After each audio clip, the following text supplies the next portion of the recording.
She looked over his shoulder for vines and olive trees, marble well-governed cities, and ships upon untamed seas.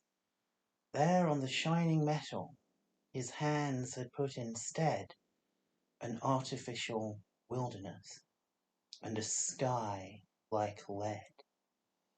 A plain without a feature, bare and brown, no blade of grass, no sign of neighborhood, nothing to eat and nowhere to sit down, yet, congregated on its blankness, stood an unintelligible multitude.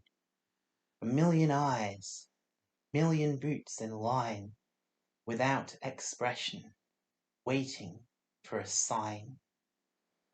Out of the air, a voice without a face, proved by statistics that some cause was just, in tones as dry and level as the place. No one was cheered, and nothing was discussed. Column by column in a cloud of dust, they marched away, enduring a belief whose logic brought them somewhere else, to grief.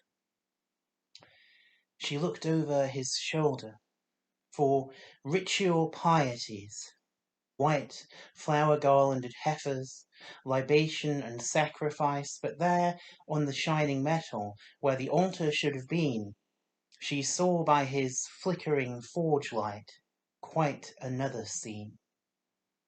Barbed wire enclosed an arbitrary spot where bored officials lounged, one cracked a joke, and sentries sweated, for the day was hot. A crowd of ordinary, decent folk watched from without, and neither moved nor spoke as three pale figures were led forth, bound to three posts driven upright in the ground. The mass and majesty of this world, all that carries weight and always weighs the same, lay in the hands of others. They were small and could not hope for help, and no help came.